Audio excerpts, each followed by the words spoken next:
केरल के मल्लापुरम में गर्भवती हथनी की मौत ने सबको अंदर से हिला दिया। इस घटना के बाद से लोगों के अंदर गुस्सा भरा है। इस घटना ने अपने हंसी मजाक के लिए देश भर में मशहूर इंटरनेट सनसनी दारोगा भागवत प्रसाद पांडे को भी दुखी कर दिया। सबको हंसाने वाले दारोगा की आंखों में आंसू आ गए। इस घटना पर उन्होंने जो बात कही उसे हर किसी को सुनना और अमल करना चाहिए। जय हिंद दोस्तों, आज एक ऐसे मुद्दे पे मैं बात करने के लिए आया हूं। अभी तक आपने सुन लिया होगा एक हथिनी के साथ जैसा हुआ है केरल में, तो वो मुझे सोचने पर विवश कर रहा है, आप लोगों को भी सोचने पर विवश कर रहा होगा कि जानवर वो थी या जानवर हम हैं। हम कैसे हो गए हैं, कैसे हो रहे हैं, और ये चीजें लगातार सामने आ रही हैं, व्यथित करने वाली हैं। इसकी शुरुआत कहां से होती है ये भी देखना होगा। उसे सजा मिले, बिल्कुल मिले, मिलनी चाहिए, और निश्चित रूप से मिलेगी भी। ढूंढ तो निकाल लिया जाएगा वो जिसने भी यह कुकृत्य किया है। और मानवता को शर्मसार करने वाली ये घटनाएं आखिर इस लेवल पर पहुंचती क्यों हैं?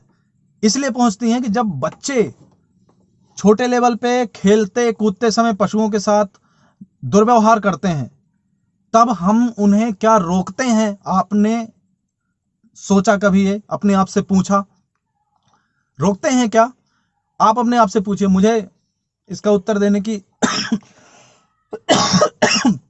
आवश्यकता नहीं है। मुझे इसका उत्तर देने की आवश्यकता नहीं है। आपको अपने आप से पूछना है।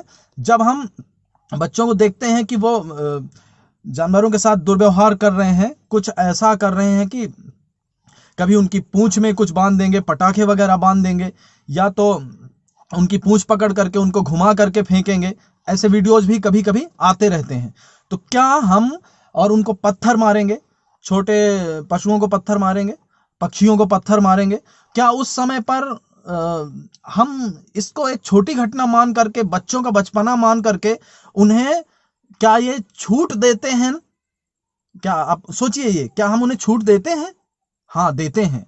हमें ऐसे बच्चों को, ऐसी घटनाओं को रोकना चाहिए। उन्हें बताना चाहिए कि पशु पक्षी भी हमारी तरह जीवन रखते हैं, उनको भी जीने का अधिकार है। और इस छोटे लेवल पर अगर हम ये काम करते हैं तो बच्चों की कभी इतनी हिम्मत नहीं होगी कि वो बड़े होकर के पशुओं के साथ ऐसा दुर्व्यवहार करें। ये तो निंदनीय, घोर निंदनीय है। और क्योंकि इंसान को अगर कहा जाए तो इंसान के बाद जानवरों में सबसे बुद्धिमान होता है हाथी।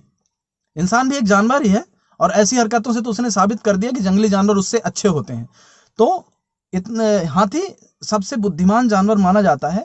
उसने जब मानव बस्ती में कदम रखा होगा, जब वो मानव बस्ती में पहुंचा होगा, तो उसने यह सोचा होगा, उस हाथी ने सोचा होगा कि यह जो इंसान है ये मुझे हेल्प करेगा, कहीं ना कहीं वो नुकसान तो बिल्कुल भी नहीं पहुंचाएगा। यह सोच करके, बुद्धिमान प्राणी है, वो मानव की बस्ती में गया होगा। उसे यह पता नहीं था कि तुम खाद्य सामग्री की जगह पर उसको पटाखे खिला दोगे, ये उसको ज्ञात नहीं था। पर फिर भी ये जो घटना हुई है, ये उन छोटी छोटी घटनाओं का प्रतिबिंब है, उनका परिणाम है।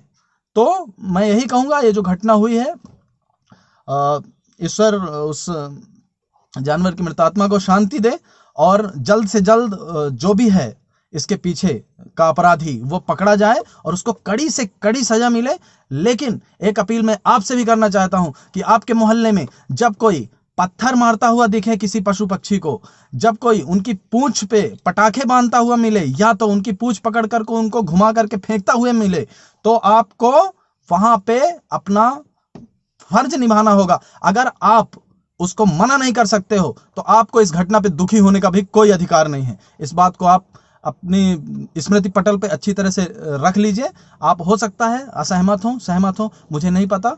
उस आत्मा को श्रद्धांजलि। और कहीं ना कहीं मानवता को शर्मसार करने वाली ये घटना सोचने पे विवश करती है कि जानवर वो था कि जानवर हम हैं। एक बार सोचिएगा जरूर। और अपने आसपास ऐसे लोगों को अगर वो जानवरों से दुर्व्यवहार करते हुए मिलते हैं तो रोकना जरूर। अगर रोक नहीं पाए उनको तो फिर कोई मतलब नहीं है। आप जय हिंद, जय भारत। गौरतलब है कि केरल के मल्लापुरम में कुछ लोगों ने एक गर्भवती हथनी को पटाखों से भरा अनानास खिला दिया था, जो उसके मुंह में फट गया था।